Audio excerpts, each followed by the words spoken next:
27 points, 5 rebounds.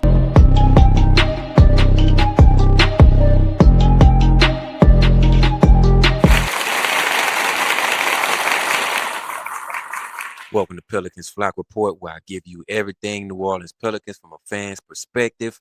I'm your host, D. Broussard. And first things first, man, like always, make sure you like and subscribe to the channel, the all-new Pelicans Flock Report. Shout out to everybody that's already subscribed, man. I really appreciate y'all. And as long as y'all keep subscribing, I'm going to keep bringing y'all this content. Now, of course, Summer League is about 8 days away. And one of the guys that I'm really excited about watching during Summer League is Jaron Pierre Jr. Now, I definitely want to see what this Pelicans team has during Summer League, what type of young guys they put together on this team.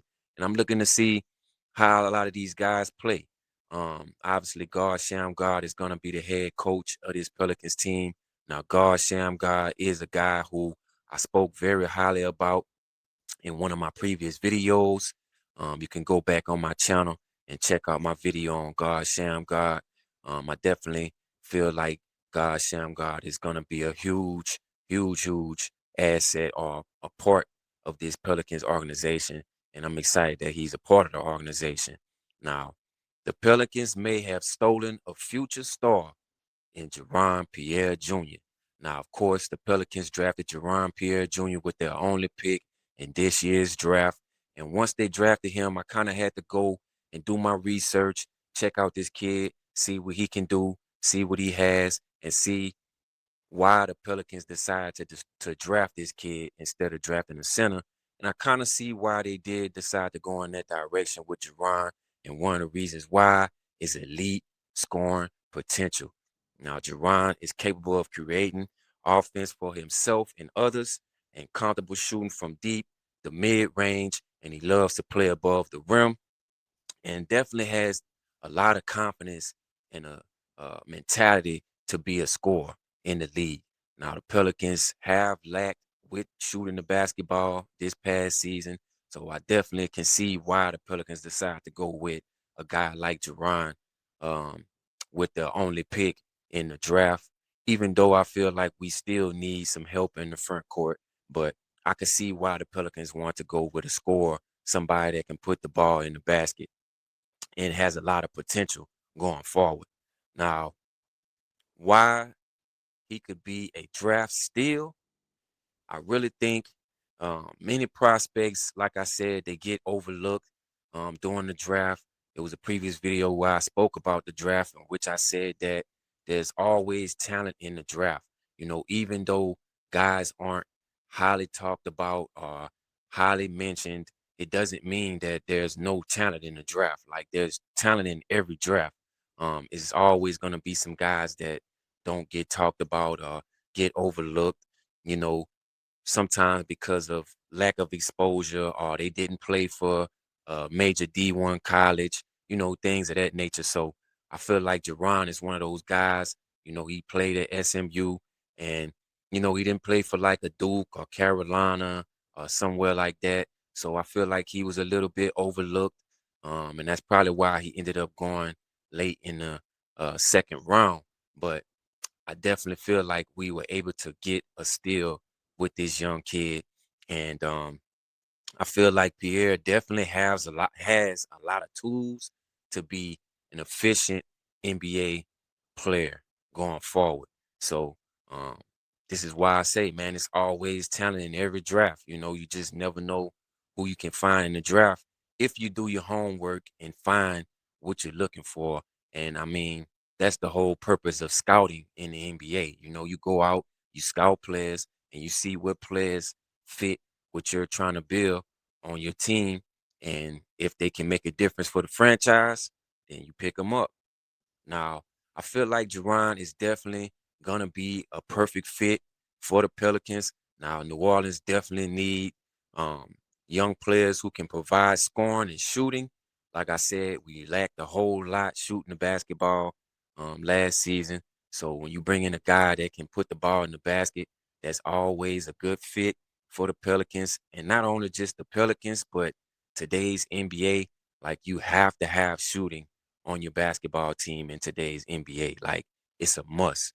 You have to have 3-point shooters, especially with the spacing and the way the game is played nowadays. Like, every team has to have scoring and shooting.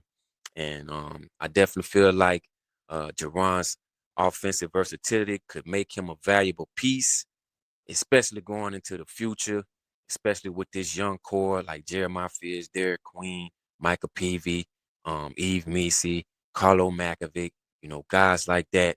I feel like that can definitely make him an important piece to this future core with the Pelicans. Now, the opportunity is definitely there for Jaron. Um, I feel like Summer League is definitely going to be a chance for Jaron to show and prove that he belongs in the NBA.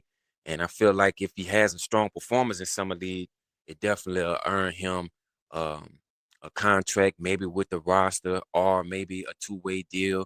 I think that's kind of like still in the air. I think the Pelicans definitely want to see what Jaron can do during Summer League. So I feel like his Summer League performance is definitely going to be key um, to determine his future with the team. Obviously being drafted in the second round, you kind of have a little bit more to prove when you're being drafted in the second round, especially late in the second round. A lot of guys don't really make the active roster after being drafted in the second round. Um, so I feel like Jaron is definitely gonna have to prove himself in summer league and show, what he can do. And I think he will, man, based off of what I seen from the kid and, me watching his press conference and things like that, you know, it definitely seems to me that he has a chip on his shoulder and he's willing to go in, work hard, and do everything that he has to do to develop his game and get better.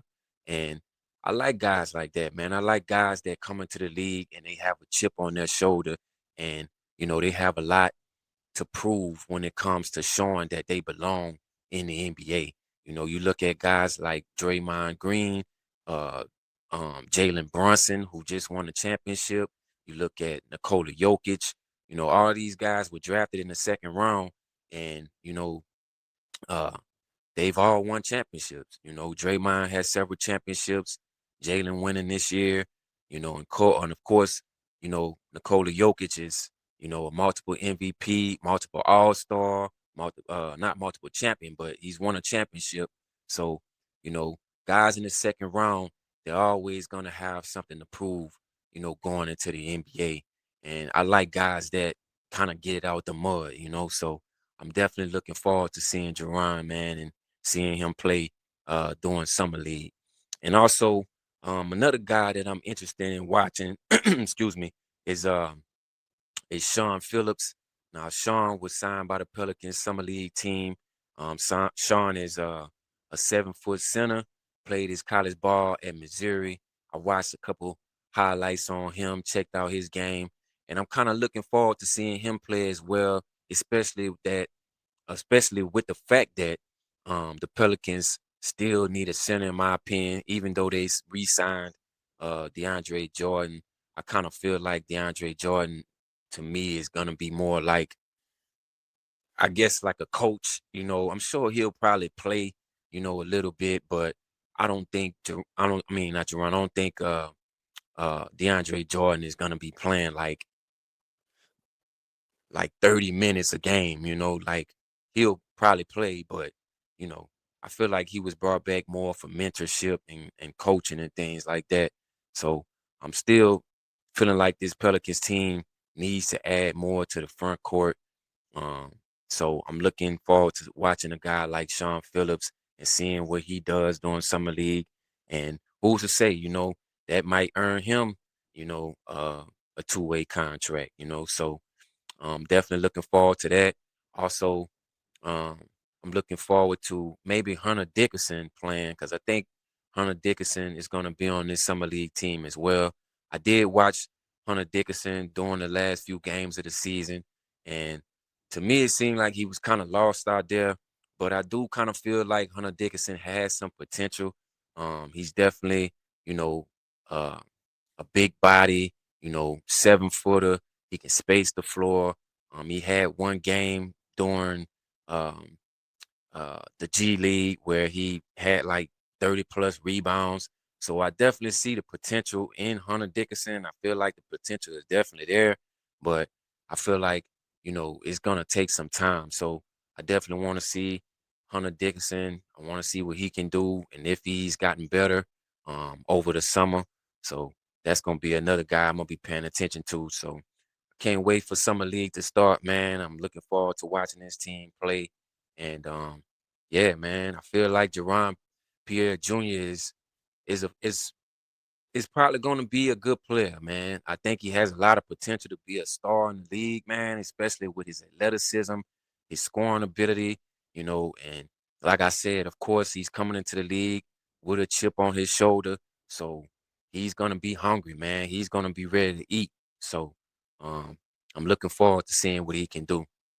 And also in other news, man, of course, I've been paying attention to, the free agent signings and things like that, man. And of course, it's like I said, in the previous episode, I haven't really seen much from the Pelicans, much moves being made.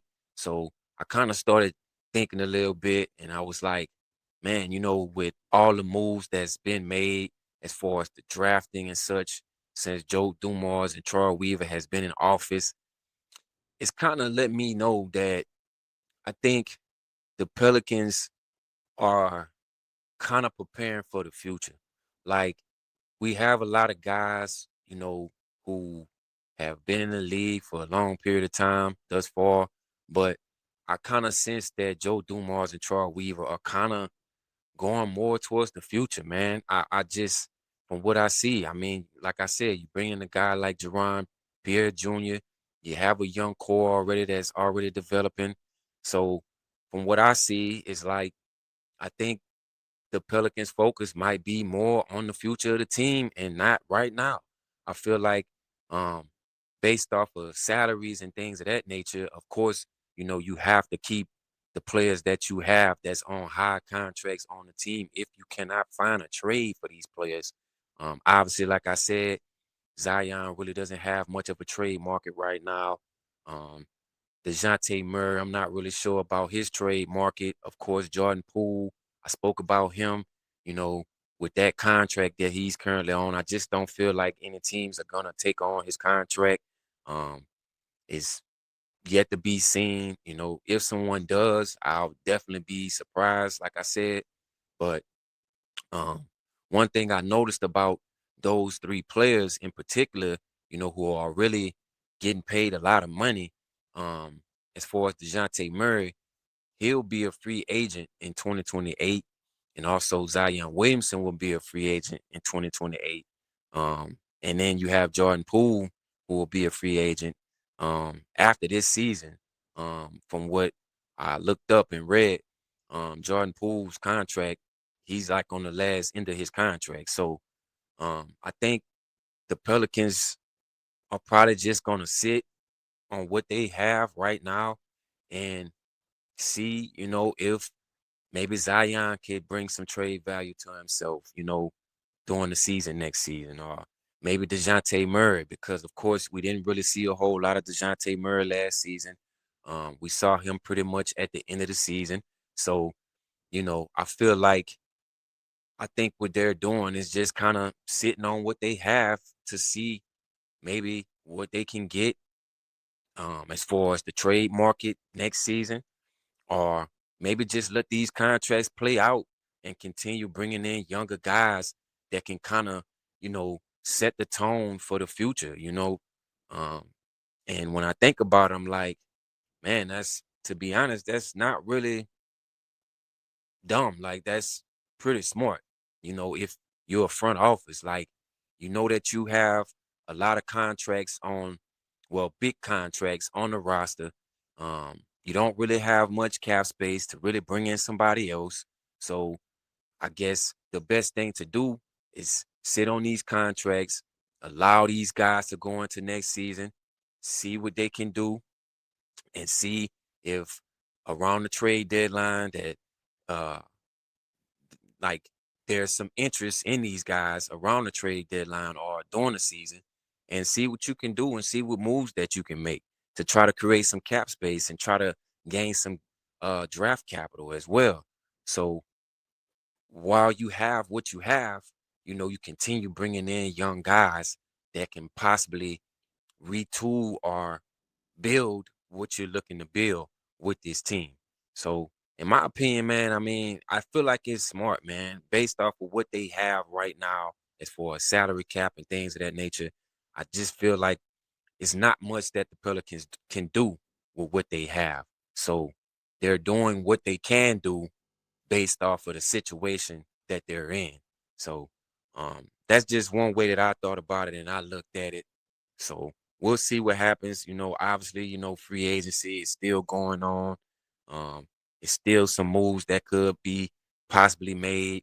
The Pelicans could wait until, you know, free agency frenzy is pretty much over and see if they can go and grab a free agent who teams may not really be focusing on and sign them to a small light deal and bring them in, and add some more to the front court in that way. So I mean, when you're a team like we are right now when it comes to salary, I feel like what they're doing is kind of what they have to do, to be honest, like because you don't have any flexibility. So it's not like you can go out and sign a guy like Mitchell Robinson to a huge deal, like the Celtics did, or a Walker Kessler, or um, you know, one of the top centers. It's gonna be kind of hard when you don't have money to do so. So um but it's other guys out there that the Pelicans could look at. I mean, Andre Drummond, I think, is still a free agent.